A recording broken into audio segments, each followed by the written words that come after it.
شاد صاحب آپ کی اس پر کیا رائے ہے کہ صحیح کیا گیا ہے اور جس طرح سے بھی ثناء اللہ صاحب نے کہا کہ اپنے جو اخراجات ہیں ان کو کیوں نہیں کم کر رہی ہے حکومت؟ دیکھیے یہ جو ثناء اللہ صاحب نے جو بات کہی ہے، کاشف صاحب نے جو بات کہی ہے اور ایون سردار صاحب نے بھی جو بات کہی، یہ ساری باتیں درست ہیں۔ اس کی وجہ یہ ہے کہ ایک بہت بڑا جو پرابلم ہمارے ہاں ہے کہ آئی ایم ایف آپ کو یہ نہیں کہتا کہ آپ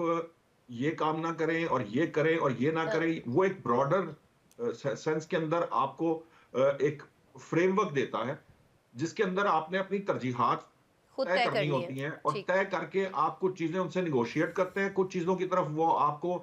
وہ جیسے کہتے ہیں فورس کرتے ہیں کہ یہ مطلب جیسے پراپرٹی اور ایگریکلچر کے ٹیکس کی بات ہو رہی ہے، لیکن یہ جو ٹیکس ہے، یہ جو آپ جس پہ اس وقت گفتگو کر رہے ہیں، یہ ڈی سی ریٹ والا معاملہ ہے، یہ ذرا بالکل ڈیفرنٹ ہے چیزیں۔ ڈی سی ریٹ اور جو آپ کا پرائیویٹ مارکیٹ کا ریٹ ہے،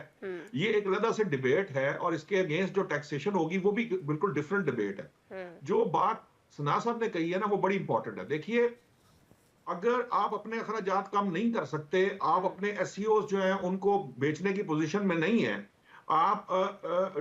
جو ہے جو قرض کی ادائیگیاں ہیں اس کے لیے آپ پیسے اکٹھے کرتے ہیں، اس کے لیے لون لیتے ہیں، لون ادا کرنے کے لیے لون لیتے ہیں، جس کا نقصان یہ ہے کہ آپ ڈیفالٹ کے دہانے پہ جا کھڑے ہوتے ہیں۔ سب سے پہلی ضرورت یہ ہوتی ہے، کسی بھی آپ عام آدمی کے بجٹ سے لے لیں یا ملکوں کے بجٹ کو لے لیں، کہ آپ اپنے آمدن اور اخراجات میں توازن پیدا کرتے ہیں۔ یہ بڑا بیسک معاملہ ہے، اس پہ کوئی میرا نہیں خیال کہ کوئی دو رائے ہوتی ٹھیک ہیں ہے، کہ آپ نے ٹھیک ہے، جو توازن ہے آمدن اور اخراجات میں، اب برقرار اخراجات رکھنا جس ہے۔ طرح کے بھی ہیں، چاہے وہ قرض کی ادائیگیوں کے لیے مسائل کھڑے کر رہے ہیں یا آپ کے اپنے جو آپ نے اللہ تللے پال لیے ہوئے ہیں، یہ جن منسٹریوں کی بات کر رہے ہیں، یہ بات درست ہے۔ 18ویں ترمیم کے بعد 26ویں ترمیم کی ضرورت محسوس کر لی گئی کہ جی وہ اس وقت کی ضرورت ہے، لیکن انہیں یہ یاد نہیں ہے کہ 18ویں ترمیم میں جن وزارتوں کو ڈیوالو ہونا تھا، وہ ساری کی ساری وہاں پر ایک اتنا بڑا جسے کہتے ہیں نا سیٹ اپ وہاں پہ رکھا ہوا ہے۔ یہاں آج تک ایجوکیشن اور ہائر ایجوکیشن اور سیکنڈری ایجوکیشن اور پرائمری ایجوکیشن کے معاملات طے نہیں ہو رہے۔ صوبے جو ہیں لا اینڈ آرڈر داخلی معاملات صوبوں کے ہیں، ان کے حوالے کیے جانے چاہیے، وہ اس کے باوجود اتنی بڑی منسٹریاں اور ٹھیک ہے، اتنے ٹھیک ہے، بڑے یعنی آپ ہم بھی نے اس بات مسائل سے کھڑے کیے ہیں۔ متفق ہیں محمد سارا نوشاد مسئلہ جو صاحب ہے، کہ